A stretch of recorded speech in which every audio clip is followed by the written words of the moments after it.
자, 옛속담 중에서 가다가 멈추면 안위감만 못하다. 가다가 멈추면 안위감만 못하다. 그런 말이 있습니다. 근데 요즘에는 가다가 안위 가면 간만큼만 이익이다. 간만큼도 이익이다. 그렇게 말을 하죠. 요즘 이게 포스트 모더니즘이라고 하잖아요. 뒤죽박죽이에요. 여러분 아시는 것처럼 피카소 그림 솔직히 이해가 잘 안 되잖아요. 그죠? 그래서 막 또 어디 갔더니 제 키보다 더 큰 도화지 액자에 파란색 하나 턱 찍어서 쭉 내려가 있는, 그 나도 할 수 있을 것 같아요. 툭 찍어서 쭉 내릴 수 있는 그런 게 이제 작품으로 걸려 있고, 잘 모르겠어요. 그 정도면 괜찮은데 막 섞여 있는 도형, 복잡, 이게 뭘 그리는지 모르는. 근데 이게 그렇죠. 그래서 요즘에는 남자가 여자가 되고 여자가 남자가 되고 막 섞여 있는 시대. 자, 뒤죽박죽 때는 이제 그런 시대가 되니까 가치의 기준도 이제 많이 다르게 보기도 합니다. 생각해 보면 그렇죠. 가다가 멈추면 안위감만 못하다. 전통적인 견해였는데 그냥 가다가 멈춰도 돼. 간 만큼 이익이니까. 뭐 생각해 보면 또 그런 것 같아요. 또 그죠? 근데 세상일 때 이익을 따져봤을 때는 그렇게 생각할 수가 있어요. 그런데 진리는 달라요. 세상의 가치 이익을 본다 개념에서는 그것도 이익이 될 수도 있지만 진리라고 하는 것은 다르다는 거예요. 진리는요, 가다가 멈추면 아무것도 아니에요. 그래서 진리라는 자리는 끝까지 가는 게 맞습니다. 진리를 향해 가다가 중간에 멈추면 세상적 이익 쪽 한두 개 정도? 근데 진리가 아니에요. 그건 진리는 하나도 유익이 되지 않아요. 진리는 늦더라도 한 발자국 더 내딛고 견디더라도 더 나아가고 끝까지 가야지만이 되는 것입니다. 진리를 끝까지 가야지만이 진리는 이익이 있어요. 그러나 세상적 이익은 중간에 조금씩 해도 되겠죠. 가다가 멈추면 안위감만 못하다. 그 말은 절대로 중단하지 말라, 그런 기계적인 명령이라기보다는 물방울이 바위를 이렇게 계속적으로 떨어질 때 수백 년을 떨어지면 바위 구멍을 뚫잖아요. 그것처럼 꾸준함을 얘기하는 거죠. 꾸준함. 진리에 대해서는 꾸준함을 얘기를 하는 것입니다. 전략을 세워서 그렇게 뭔가 어느 선까지만 하고 옮기고 그런 의미가 아니라는 거죠. 모든 것을 한 방에 해결하려고 하다 보니까 엉뚱한 길로 빠져들고 또 노리는 자들의 표적이 되기도 하죠. 양에 있어서 목자의 음성이 진리인데 끝까지 듣고 가야 됩니다. 근데 양이 그 목자의 음성을 놓치면 마치 그 기차가 철로의 선을 이탈하는 것 같아서 다시 다른 궤도로 가거나 다른 길로 갈 수가 없어요. 거기는 망하는 길이고 사망의 길입니다. 사기꾼들, 이런 속이는 자들의 표적이 되고 마는 것입니다. 무슨 일을 하든지 그래서 처음 시작했던 그 마음을 가지고 꾸준하게 달려가다 보면 진리에 대해서는 성공할 수 있게 되고 그 위치에 도달하게 된다는 거죠. 신앙생활이 그렇다는 거죠. 무엇보다도 신앙생활은 진리의 길이고 예수님으로 들어섰으면 끝까지 그 견고한 길을 가야 된다. 그 얘기를 하고 있어요. 그래서 마지막 때 어제도 얘기했지만 짐으로 느껴질 때가 있잖아요. 사명인데 그때 그 상태는 짐이라고 느껴지는 건 내 상태를 반영한다 그랬죠. 사명으로 느껴지는 것은 내 상태를 말해주고 있어요. 그 길을 끝까지 가야 되는 거죠. 그래서 이 세상에는 그 어려움과 슬픔과 수고와 이거 가득할 수밖에 없고 120살 모세가 그랬고 130년 살았던 야곱도 그랬고 인생이 그렇다는 거예요. 마지막 대환란의 시대에도 이 세상은 도저히 살 수가 없는 그런 혼돈이 될 수밖에 없는 건 당연한 것입니다. 그걸 피할 길이 없어요. 그러나 우리는 그때 요한계시록 결론이 뭐였어요? 중심을 잡고 예수가 오시면 된다. 예수 나타나면 된다. 그 말씀 붙들고 가는 거 아니겠어요? 그것처럼 진리는 끝까지 가는 거예요. 사자굴이 있어도 가보는 거예요. 구덩이에 던지면 던짐 당해 보는 거예요. 애굽으로 팔려가면 팔려가 보는 거예요. 나라가 망하면 뭐 어떻게 하겠어요? 망했는데. 포로 끌려가면 가라 그러면 포로로 또 바벨론의 포로로 잡혀가는 거예요. 그렇게 가면서 진리만 기다리는 거예요. 진리를. 신앙생활은 그런 겁니다. 팔려가고 얻어맞고 억울해도 신앙생활은 꾸준하게 가보는 거예요. 이런 저런 이유들 핑계할 게 많이 있지만 신앙생활만큼은 끝까지 가보라는 거죠. 진리를 붙들고. 양이 목자의 음성을 들어야 삽니다. 그런데 음성을 놓치면 곧바로 길을 잃어버리게 되죠. 세상에서 다원주의가 얘기하는 것처럼요. 산의 정상 꼭대기를 가는 방법은 수천 가지가 있다. 맞죠? 산길 라인의 등산도 외에도 힘들어도 꼬불꼬불 올라가는 길은 수천 가지 만들 수 있겠죠. 산에 올라가는 길은 뭐 1m씩만 벗어나서 올라가더라도 1년 계속 올라가서 새로운 길 나지 않겠어요, 여러분? 근데 양은 달라요. 목자 음성을 놓치는 순간 다른 음성 들으면 큰일 나는 거고 사망이고 죽음이고 위험일 수밖에 없는 거예요.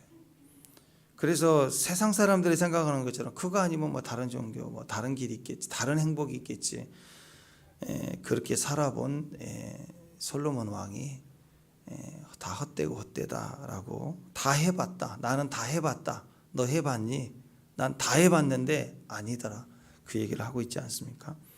그래서 성경에서는요 계속 반복해서 우리의 모습을 이런 다원주의 목적으로 얘기하는 게 아니라 길 잃어버린 양의 모습으로 우리를 자꾸 표현하고 있어요.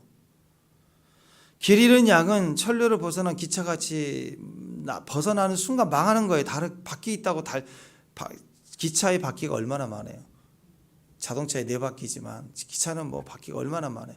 그래도 철로 벗어나면 달릴 수 없는 거예요. 달릴 수 없는 바퀴예요. 길 잃은 양은 자기 목숨을 두고 생존을 당장 걱정해야 되는 것처럼 회복하기가 너무나도 그 대가가 크다는 것입니다.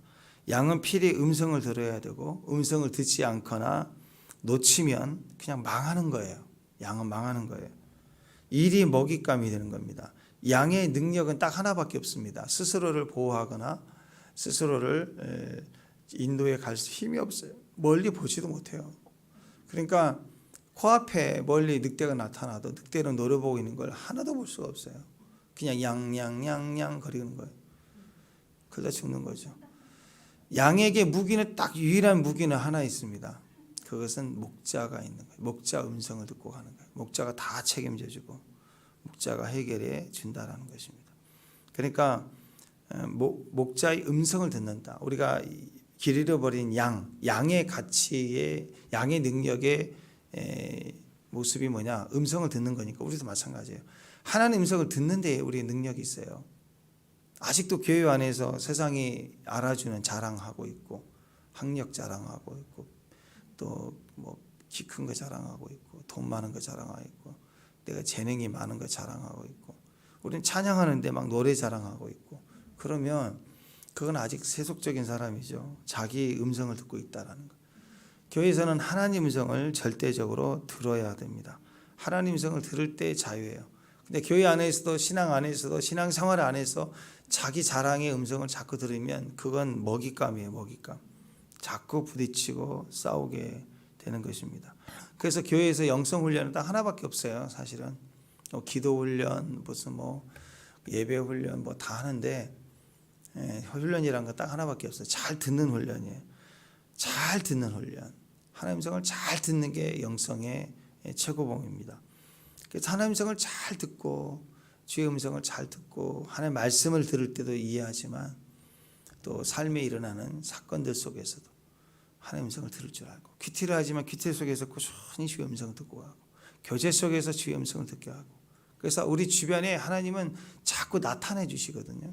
그렇게 인식할 수 있고 깨달을 수 있는 걸 말해요. 이게 종합적으로 다 포함되어 있는 그것이 사랑입니다.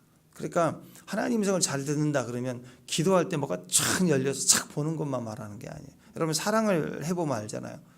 사랑하는 사람 만나서 사랑하면 둘이 딱 뭐 직장 생활하고 또 따로 있잖아요. 이따가 또 저녁에 데이트를 한다 그러면 딱 만났을 때만 사랑이 열리나요? 아니잖아요. 일상에 떨어져서 자기 각자의 일을 하고 저녁에 약속을 해서 만나는 시간 오전에 보내고 오후에 보내는 일상 자기 업무 시간에도 자꾸 생각나고 또 사람 마음이 내 안에 꿈틀거리고 있고 또 좋은 음식을 봐도 이걸 저녁에 같이 먹을까 하는 생각도 들고 좋은 걸 보면 선물 사주고 싶고 하루 종일 그 감각하게 되는 거죠. 눈앞에 안 나타나도. 그러니까 기도 때만 뭔가 쫙 열려서 보고 하는 그런 게 아니에요. 사랑을 하면 오히려 99%는 우리 육신의 눈으로 피부로 느끼고 이해하는 모든 환경, 자기 자신의 일상의 삶에서 감각하게 되고 느껴지는 게 사랑인 거예요. 하나님의 음성을 듣는 것이 바로 그런 겁니다. 보통 아이들이 잘 보지 못하고 잘 분별하지 못해도 보세요. 우리 귀를 잘 훈련하는 것, 잘 듣는 훈련을 하는데 제일 중요한 방법이 말이거든요. 말. 잘 들으려면요. 자꾸 막 영성 훈련해서 환상 보고 하는 것만 포커스를 맞추면 이상해질 수 있어요. 잘 보고 들고 하는 음성을 잘 들으려면 제일 먼저 어떤 감각을 써야 되냐면 혀를 사용해야 돼요. 말을 사용해야 돼요. 어린아이 보면은 막 태어났을 때 모든 게 흑백으로 보이고 안 보이거든요. 칼라로 볼 수 있고 그럴 때 시간이 좀 걸려요. 그러나 앞에 있는 분이 엄마인지 아빠인지 잘 몰라요. 그냥 나를 도와주고 나를 따뜻하게 해주고 씻겨주고 뭐 그냥 이렇게 하는 건데 아무것도 모르죠. 그 경험을 하는 그 시기에 잘 분별하지 못해요. 또 1살, 2살 돼도 잘 분별하지 뭐가 위험한지 뭐가 어려운지 몰라요. 근데 그 시기에 분별이 약할 그 시기에 아이들이 제일 잘 쓰는 게 뭐냐? 응애 하고 말하는 거예요. 응애 하면은 나 배고파요. 나 추워요. 나 응아에 있어요. 그걸 말을 못해도 그냥 응애 할 수 있는 게 그거예요. 그 소리라도 내면 엄마가 달려와서 씻겨주고 해주죠. 그러니까 아이에게 있어서 듣는 것이 무기인 양, 우리가 인생에 듣는 것이 무기인 양의 위치에서 제일 이 듣는 것을 훈련할 수 있고 듣는 것을 대처할 수 있고 듣는 것을 따라갈 수 있는 제일 중요한 무기가 뭐냐? 말입니다. 말을 잘하면 돼요. 성경에 있는 말을 하기 시작하고 믿음을 말하기 시작하고 자꾸 말하기 시작하면서 경험하게 되고 경험을 통해서 지각이 열리고 환상이 열리고 점점점 계시의 감각들이 열리기 시작하는 거예요. 말을 통해서 하나님 음성을 깊이 듣기 위해서 제일 중요한 말을 사용하는 제일 중요한 수단은 질문하는 거예요. 자꾸 질문해요. 아이들이 자랄 때요. 언어 양이 확 자랄 때가 있어요. 똑같이 엄마랑 놀다가 아이들이 막 언어 습득이 확 이제 뛰어나게 되고 분별하게 될 때가 와요. 그때 아이들이 제일 많이 사용하는 게 질문이에요. 이게 뭐야? 이게 뭐야? 그다음에 이제 냉장고 그다음에는 이게 냉장고지? 냉장고지? 그러면서 엄마랑 대화를 하는 거죠. 그게 똑같아요. 하나님 이건 뭐예요? 하나님 이건 뭐예요? 이렇게 이제 어린아이 수준이라면 좀 지나면 성경 읽으면서 주님 우리를 부욕케 하셨죠? 이거 읽는 거예요. 주님 읽어. 주님 너를 가난한 자 부유한 자로 가난케 되시면 너를 부욕케 하였다. 그러면 주님 부욕케 하셨죠? 그랬죠? 저 부자지요? 하는 거예요. 저 부유하지요? 채찍에 맞으면 나음을 입었다. 저 나았지요? 하고 자꾸 지금 질문하고 대화하는 시간을 해야 음성도 들리고 환경이 벌어진 일들을 경험하면서 그게 음성을 듣는 거예요. 음성을 듣는 건 귀로만 듣는 게 아닙니다. 눈으로 듣고 환경에 일어난 일들을 하고 보고 인식하면서 감각을 통해서 역사를 받아들이는 거예요. 귀로도 받아들이고 눈으로 받아들이고 피부로도 받아들이고 경험으로 받아들이고. 그래서 언어를 사용해서 자꾸 질문을 해야 돼요. 수준이 높아질수록 고급 질문을 합니다. 고급 질문. 묵상할 때 하나님의 말씀 묵상할 때 자꾸 보고 또 보고 그 말씀을 가지고 질문을 해야 돼요. 질문을 자꾸 하면 깊어집니다. 깊어질 때 잘 들려요. 그리고 내가 영이 깊어진 수준이 깊어지는 거예요. 많이 들리게 되고 깊이 들리게 됩니다. 모든 것이 입에서 결정나요. 된다, 쉽다, 해보자 하고 해보는 거예요. 믿음으로 아멘 갑니다. 부딪혀보는 그런 시간들이 다 주님과의 교제가 되고 음성을 듣게 되는 것입니다. 목자의 음성을 잘 듣는 양은 매 순간 입을 잘 사용하죠. 목자의 음성마다 아멘, 아멘, 아멘 하는 거예요. 예수님도 진리를 선포하시고 우리에게 진리의 말씀 천국 복음을 가르치실 때 예수님이 자주 사용하셨던 언어 중에 하나가 아멘, 아멘이었어요. 진실로, 진실로 내게 이르노니, 때로는 진실로 너에게 이르노니 하면서 아멘, 우리말로는 아멘 하고 가르치시고 아멘, 아멘 2번 강조하시고 가르치시고 주님도 아멘을 되게 많이 하셨어요. 목자의 음성에 자주 부정하는 사람, 탈세라는 기차와 같아요. 딱 보면 알아요. 지금 기도 잘하고 있고 어떤 걸 잘하고 있는 것 같아도 해라, 기도해라, 뭐 해라 하는데 자꾸 개기고 있으면 사정이 이렇고요, 뭐 이렇고 있으면 벌써 궤도를 이탈하는 거예요. 하나님과의 물질 관계, 시간 관계 정확하게 해라 하는데 자꾸 미루고 대충 하고 가볍게 여기면 그만큼 탈선하고 있는 거예요. 위험하다는 거죠. 부모 말도 그렇잖아요. 선생님의 말도 그래요. 자녀들이 어느 순간 엄마 막 이렇게 엄마 없으면 안 돼 이러다가 어느 순간 부모 말, 선생님 말, 직장 가서 사수, 자기 사수의 말 듣긴 들어요. 근데 속으로는 어떻게 하느냐? 에이 아닌데, 아닌데, 너 아니에요, 아니에요, 너 하고 막 그것도 옳은데 이게 옳은 거야. 막 조금 이제 올라서기 시작합니다. 자꾸 부정해요. 자꾸 거절해요. 습관처럼. 그럼 점점 탈선하고 있는 거예요. 나사가 바퀴로 빠지면 탈선하려고 삐그덕거리기 시작하면 나사 빠지기 시작하는 바퀴가. 점검해야 돼요. 큰일 나요. 큰일 나. 비행기 사고, 비행기는 떠 있을 때는 돌풍이나 어떤 걸로 거의 100% 가까이 폭격당하지 않고서는 비행기 사고가 일어나지 않거든요. 비행기는 언제 사고 일어나냐면 이륙할 때하고 떨어질 때, 착륙 때 사고가 나요. 근데 그 확률적으로 보니까 90% 이상이 바퀴 들어가잖아요. 그다음에 바퀴 이렇게 내리잖아요. 이게 나사 빠져가지고 바퀴가 안 내리면 이건 거의 사고가 90%가 이 바퀴에서만 일어나는데 나사 하나 빠진 거예요. 그만큼 유착륙이 중요해요. 삐그덕거리면 큰일 나요. 아멘, 아멘 하고 수용할 수 있으려면 어떻게 해야 되느냐? 말씀의 뿌리를 딱 두고 있는 신앙이 돼요. 깊어야 돼요. 영이 깊어야 돼요. 당장은 이해가 되지 않아도 영이 깊어야 됩니다. 하나님께서 우리에게 말씀하실 때 그 말씀의 내용은 맹목적으로 막 그냥 무조건 순종, 뭐 북한처럼 그렇게 하지 않아요. 우리 입장에서는 왜 그러시지? 왜 이걸 하라고 하시지? 이렇게 좀 이해가 안 될 수는 있겠죠. 그런데 하나님 말씀하셨으니까 일단 해야지. 뭐 그런 개념보다는 하나님은 항상 가만히 생각해 보면 왜 이걸 하라고 하시는 이해가 안 되는 것 같아도 가만히 생각해 보세요. 그러면 이전에 분명히 말씀하신 게 있어요. 그래서 하라는 거예요. 자, 보십시다. 어느 날 100세가 돼서 아들을 낳았는데 그리고 15, 17살 정도 키웠어요. 한참 이쁠 때잖아요. 싱싱하게 자라 키가 크고 이제 아빠 나 성인이에요. 막 이렇게 얘기할 때 그때 바치래요. 바치라, 잡아서 바치라. 그때 노인네가 하나님 저를 차라리 난 다 살았어요. 나를 데려가세요. 그런 심령 아니에요. 근데 바치라는 거예요.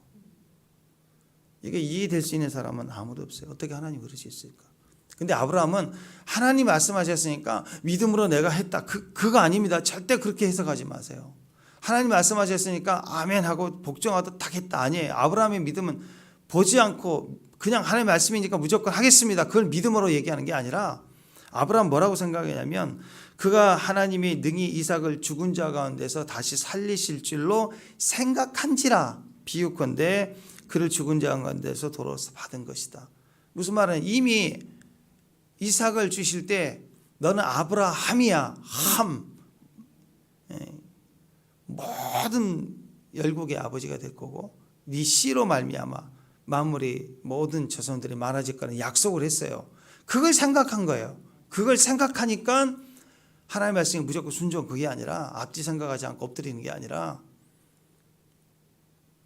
말씀을 생각해 보니 살리실 거다. 내가 죽여도 하나님이시니까 주시니 하나님이 불가능 가운데 주셨으니까 불가능한 일도 살리실 거다. 분명히 이삭을 통해서 수많은 씨앗을 하나님이 모리알처럼 하늘의 별처럼 주신다고 그랬다. 그걸 믿었다는 거죠. 그래서 여러분 주님 말씀하실 때 아멘. 또 때로는 어떤 사람들은 목사님 말씀은 무조건 아멘 한다는데 교주 만들고 있는 거죠. 그게 아니라 생각해야 돼요. 말씀을 생각해서 말씀의 아멘이기 때문에 하나님 말씀에도 아멘이 되는 거예요. 이게 말씀을 뿌리에 두고 있는 신앙의 모습입니다. 그래서 아브라함은 내가 번제로 드려도 내일 일은 잘 몰라. 그러나 하나님이 이삭을 살릴 거라는 분명한 믿음이 있었어요. 그래서 항상 어려운 일을 당할 때 주님이 하라고 했으니 가자 아멘. 그게 아니라 약속을 생각해 봐야 돼요. 자기 안에 내게 말씀하셨던 약속을 주셨던 이거 시작할 때 내게 딱 주셨던 말씀 그 말씀을 딱 생각해 봐야 돼요. 그래서 여러분 우리가 분별해야 될 게 선이라고 하는 거예요. 내가 옳다, 선, 악, 옳다, 그르다. 자 보십시다. 오늘 예수님의 제자들이 이삭을 먹는 그 모습들을 보면서 안식일에 일을 했다 하고 비난을 했잖아요. 옳지 않다라는 거예요. 악하다. 율법을 어겼으니 악하다. 근데 주님은 선하다. 그리고 오히려 선을 악으로 말하는 너희들이 악하다. 그런 관점에서 얘기하잖아요. 자, 선악이 뭘까요? 오늘 이 장면에서 선하다고 생각하는 것은요. 다 뭐라고 사람들이 생각해? 착하다. 착한 것. 그것을 자꾸 이렇게 선이라고 생각하고 유대인들은요. 선을 어떻게 생각했냐면 말씀을 이렇게 지키는 거. 안식일을 지키고 그 부정한 사람 부정하다 하고 피해가고 죄인들과 밥 같이 안 먹고 이런 지키는 걸 통해 선이라고 봤어요. 우리도 그렇잖아요. 이 사람 착하다, 이 사람 착하지 않다. 보통 보는 기준이 학교에서도 친구들 중에서 착한 친구, 나쁜 친구 그러면 선생님 말씀 잘 듣고 공부 잘하고 공부도 못하고 맨날 돌아다닌다. 하지 말라 하고 이러면 얘는 나쁜 친구, 탈선하는 나쁜 친구. 좋은 친구, 나쁜 친구를 딱 보면서 어떻게 알아요? 보면서 몰라요. 같이 지내보니까 거친 말하고 뭐 이런 말은 나쁜 친구. 지키면 모범, 좋은 친구. 국가에서 법이 있어요. 법을 지키면 착한, 법을 안 지키면 나쁜 악인. 근데요 하나님 앞에서는요 선이 없대요. 다 악하대요. 그러니까 사람은 어떤 인식이냐면 선하다, 착하다. 그 말은 남에게 문제 안 일으키고 그냥 이렇게 모범을 보이고 그러면 착하는 거예요. 행동을 통해서.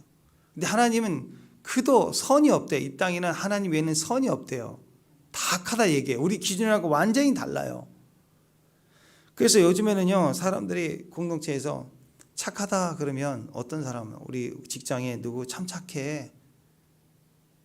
그 사람의 그 남에 대해서 험담하지 않고 나쁜 말하지 않고 참 예의를 잘 갖추고 잘 대우하면 그러면 착하다 이런 얘기를 해요. 순하다, 착하다. 사람은 선하다. 그 현대 오면서 착하다. 그 다음에 순하다 이런 개념으로 갑니다. 그러다 보니까 요즘에 이제 문제가 되는 게 뭐냐면 착한이즘이라고 있어요. 착한이즘. 신종 용어인데 착한 것을 따르는 사람들, 그냥 모두에게 잘 친절하는 사람들, 착한 사람이. 그리고 그러다 보니까 착한이즘이 이렇게 있다 보니까 어떤 일이 벌어지냐면 그 착하게 모든 사람이 친절해야 된다는 생각 때문에 너무 애쓰고 힘쓰다가 자기가 고갈돼 버리는 거예요. 그리고 나중에는 무너지게 됩니다. 그래서 착하다는 게 좋은데 선하다, 그게 착하다, 착한이즘으로 빠지면서 어떤 일들이 벌어지냐면 착한 것을 따르긴 하는데 착한 것을 따르다 보니까 어떤 일이 벌어지냐면 문제에 대해서 내가 무기력해지는 거예요. 그래서 사람들이 착한이즘에 빠진 사람들을 보면 착한데 착해요. 근데 한편으로는 무기력한 자예요. 순하구나. 얼마든지 이용해 볼 수 있구나. 이렇게 힘이 없는 존재로 빠져버려요. 인간관계에서도요. 내 할 말을 못해요. 착하니까. 나는 원래 그렇게 착해야 되니까. 그래서 그냥 네 이렇게 하다 보니까 잘 될 줄 알았어요. 그런데 나는 속병 나는 거예요. 그래서 네네 할수록 나는 힘이 없고 약해지고 그리고 상대는 악은 더 악해지고 나중에는 속병 납니다. 그래서 이건 착한 이즘 컴플렉스라고 그래요. 점점 심해지는 거예요. 옛날에는 그 치약 사러 가자 그러면 치약 딱 사왔어요. 근데 치약 사러 갔더니요 종류가 어마어마해 종류가. 그리고 같은 2080도 뭐 복진 우리 같은 사람은 뭐 새로운 거 못 찾아요. 보다가 뭐 A2080 제일 많이 쓰던 2080도 종류가 그람수가 많아 가격대가 있고 1+1인지 뭐 보면은 어떤 걸 선택해야 돼. 그러니까 선택 장애가 생기는 거예요. 막 이걸 선택해야 할지 이걸 선택해야 할지 막 그럼 옆에서 얘기하죠. 그냥 이거 사. 그러면은 너무 단순해지는 거예요. 옆에서 정해줘야지만이 되는 시대가 됐습니다. 그러니까 갈수록 요즘에는 이런 게 선택 장애와 같은 것이 생기는 것처럼요. 착한 이즘에 빠지다 보면 착한 이즘 콤플렉스가 생깁니다. 그러면 어떤 마음이 생긴 줄 아세요? 이웃이 나빠요. 그래서 참았어요. 착한 이즘에 할 말도 못해서 속병 났어요. 그리고 나서 집에 와가지고는 그 이웃에 대해서 나쁜 마음을 화가 나니까 나쁜 마음을 가진 것 때문에 또 죄책감이 시달려. 여러분 크리스찬들이 착한 이즘 콤플렉스에 빠지는 사람들이 절대 아닙니다. 그래서 무조건 착해야 된다. 교회 다니는 사람은 이래야 된다. 그렇게 사는 거 아니에요. 말씀의 기준에 정확해야 돼요. 말씀의 기준에. 그 기준을 따라 사는 것이 이제 무조건 네. 그러면서 당하고 나중에는 억울하고 장애가 생겨서 죄책감이 또 아이고 저 사람에 대해서 악한 마음을 가진 거에 대해 스스로도 막 죄책감 가지고 있고 자 이런 모습들은 신앙생활 잘못하고 있는 거예요. 네. 자 오늘 예수님이 착한 인심에 빠졌고 또 착한 인심 콤플렉스에 빠졌으면 이 바리새인들이 막 안식일을 어겼다 그럴 때 네, 소데스네 미안하네. 그걸 아무 얘기도 못했겠죠. 그러면서 진짜 잘못 가르쳤나 하고 막 그렇게 했을 거 아니에요. 아니라는 거예요. 분명하게 이 얘기를 합니다. 안식일의 기준 선이 뭐냐? 착함이 아니야. 선이 뭐냐 하고 정확하게 얘기를 합니다.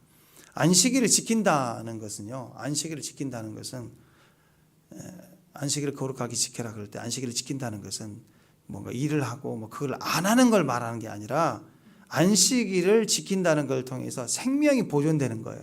안식일을 통해서 생명의 보존이고 생명을 위한 거고 생명을 경험하는 것이라는 거예요. 원래 그 생명에 집중하고 우리 생명이 나오기 위해서 내 육신적인 활동을 일단 멈추자라는 게 조건이 들어가는 것이지 목적은 일을 안 하는 데 있는 거. 일을 안 하고 안 하는 데 있는 것이 아니라 일을 안 하고 그게 착하다 그걸 보는 게 아니라 일을 안 하고 멈춘 이후에 나타나는 생명의 변화, 생명의 경험, 생명을 위한 것이 우선이라는 것이에요.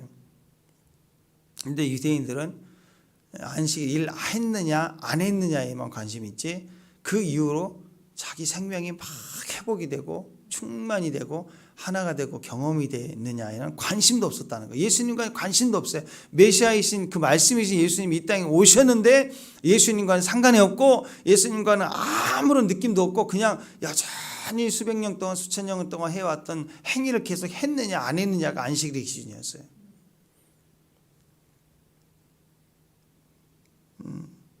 그러니까 여러분 안식일이라는 그 생명이 관계되어 있기 때문에 안식일을 지킬 때로 우리 생명이 충전이 돼야 돼요. 생명의 나눔이 있어야 되는 거예요. 근데 안식일을 지켰다. 그러면 나는 생명이 채워져야 되는데 안식일을 지켰다. 그런데 자꾸 나는 선하다. 안식일을 지켰다. 그렇게 말을 하는데 자꾸 이렇게 지쳐가고 또 약해지고 힘들어지고 계속 그러면요. 이건 멍에를 메고 있는 거죠. 잘못된 거예요. 안식일을 지쳐가는 것 때문에 계속 지치는 것은 착한 이즘에 빠지는 거죠. 말도 못하고 이것도 못하고 저것도 못하고. 주님께서 안식일에 나의 생명, 그 사랑, 나는 자비를 원한다. 나는 자비를 안식일에는 나는 자비를 원해. 사랑을 원해. 충만을 원해. 근데 제사 행위를 원하는 게 아니야. 이제 7절 8절 보세요. 나는 자비를 원하고 사랑을 원한다 그랬죠. 충만을 원하고 제사를 원하지 않는다. 행위 막 의식하는 거 그거 안 봐. 그게 중요한 게 아니야. 그래서 너희가 이것을 알았다라면 무죄한 자를 정죄하지 않았으라. 무죄한 예수님의 제자들에 대한 얘기를 한 거 아니겠습니까? 자, 그래서 예수님의 제자들이 안식일에 가다가 그 이삭을 이렇게 잘라 먹었어요. 길가에 이렇게 넘겨져 있는 것들은 율법에 있어서 나그네들, 어린 가난한 자 지나가 훑어 먹을 수 있었어요. 또 말씀대로 행한다고 하면 큰일 나요. 집에 가면서 남의 고추밭 지나가면서 훑어가고 고추 훑어가고 오이 훑어가고 그러면 큰일 나요. 예. 옛날에 유대인들은 유대 율법이 추수할 때도 내 구덩이는 다 남에게 베풀고 추수하지 말라. 또 땅에 떨어진 건 줍지 말라. 이건 다 나그네들 고아 가부들의 생계를 위해서 하게 했다라는 거예요. 그러니까 안식일인데 문제는 밀밭 사이로 가면서 먹었는데 문제는 안식일이었다는 거예요. 그걸 바리새인들을 보고 야 니네 제자들은 안식일을 범했다. 그렇게 얘기를 합니다. 그들이 걸고 넘어졌던 것은 안식일이에요. 안식일. 그러니까 안식일에는 방금 얘기한 것처럼 생명을 돋구고 생명을 회복하는 게 아니라 그들의 관점은 안식일을 했느냐 안 했느냐. 그러니까 시장에서 막 배고파서 먹는 나그네 위치에서 먹는 그 생명의 보존을 위해서 말하는 그 관점은 없고 안식일인데 왜 훑어서 일을 했느냐 그렇게 봤다는 거죠. 그걸 선을 어겼다 악이다라고 얘기를 합니다. 이제 율법으로 보면은요. 아까 방금 말씀드린 이삭을 훑어서 먹는 것은 추수와 관련된 거예요. 그리고 그것은 누구든지 할 수 있도록 그렇게 했습니다. 근데 문제는 그 누가복음 6장 1절에 보면은 이제 손을 비비어 손을 이제 왜냐하면 이삭을 훑어서 안에 먹으려면 이렇게 비벼야 되잖아. 비벼서 안식일에 두 손을 사용해서 비빈 거예요. 일을 한 거예요. 지금 추수를 했어요. 일을. 또 껍데기를 이렇게 비볐잖아요. 훑어가지고 또 비볐잖아요. 훑은 것도 일이지만 비벼서 정미소에서 쌀 정미하듯이 정미한 거예요. 그러니까 분명히 일을 한 거예요. 걸렸어. 안식일을 어겼다. 그때 예수님이 얘기를 하시는 게 이제 다윗의 얘기를 합니다. 왜냐하면 이제 유대인들에게는 절대적인 기준이 다윗. 다윗 그러면 다 통하잖아요. 다윗을 정죄할 수 없잖아요. 근데 다윗이 어떤 일이 있었느냐? 사울을 피해서 도망갈 때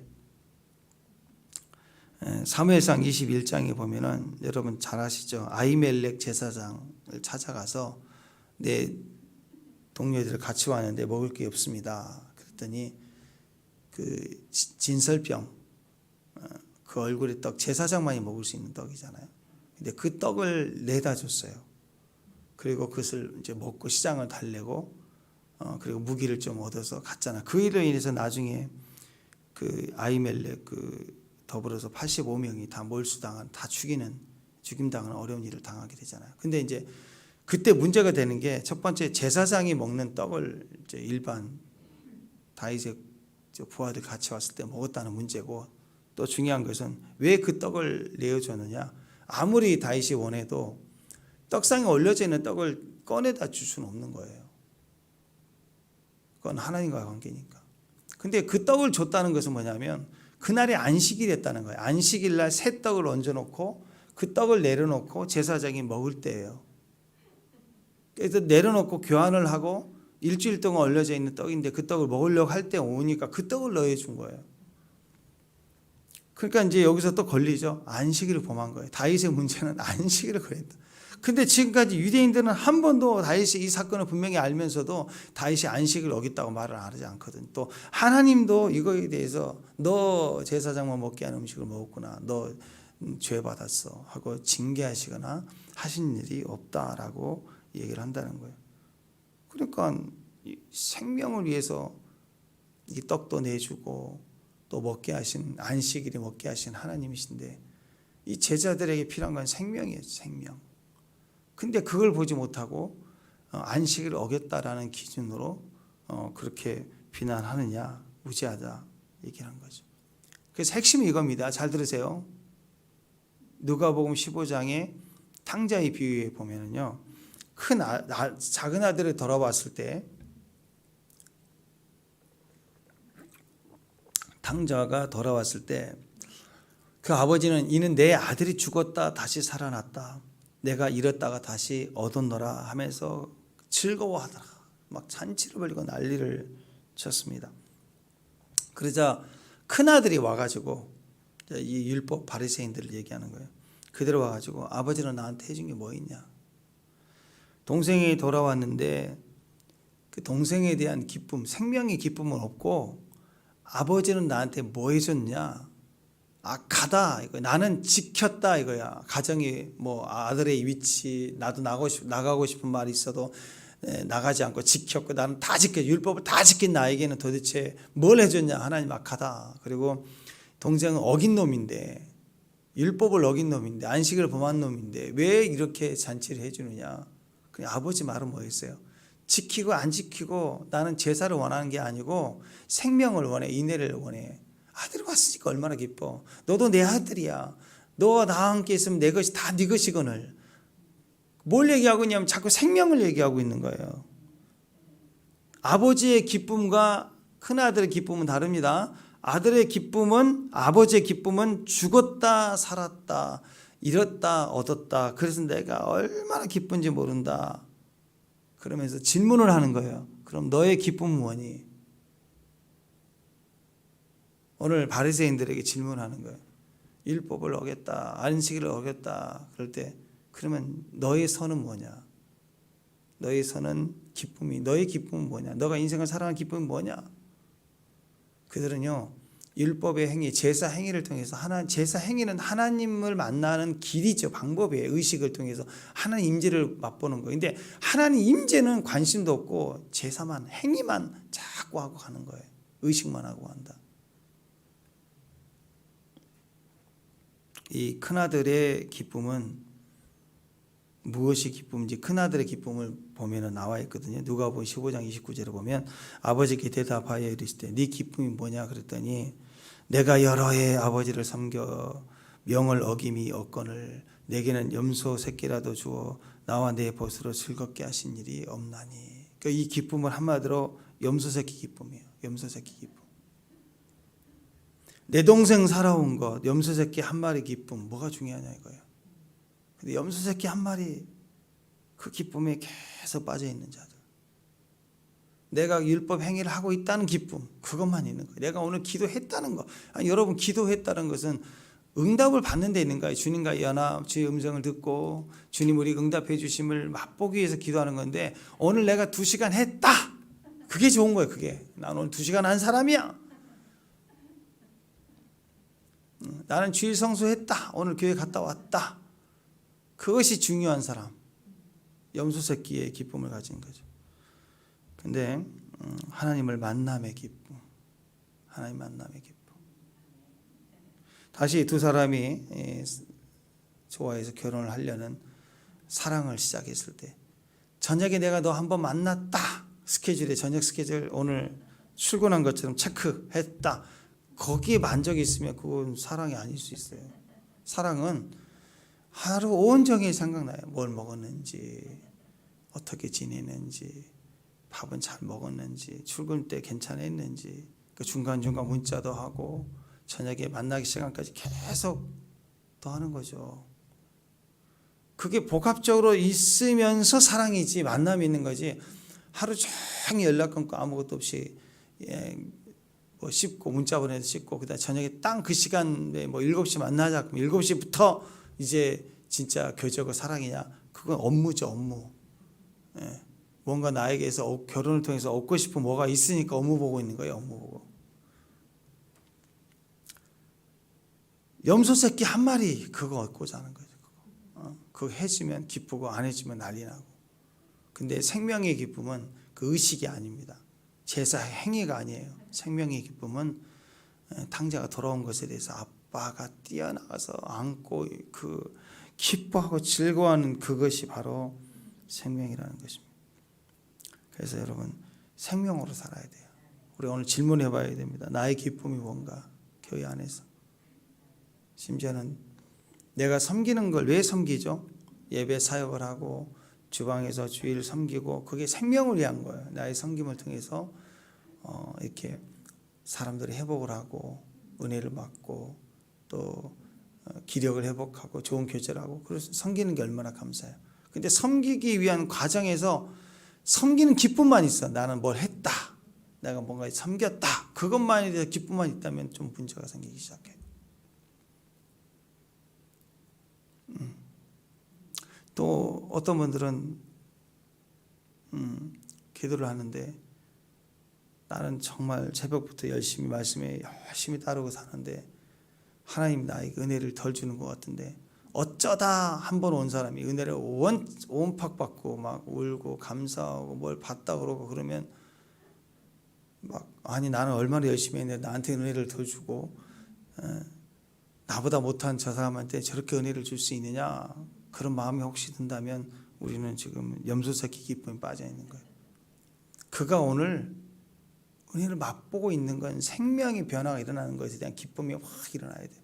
내가 은혜 받을 때도 감사하지만 어떤 사람이 더 큰 은혜를 받고 어떤 기회를 얻을 때는 막 같이 기뻐서 축복해 줄 수 있는 건 아버지 영성이에요.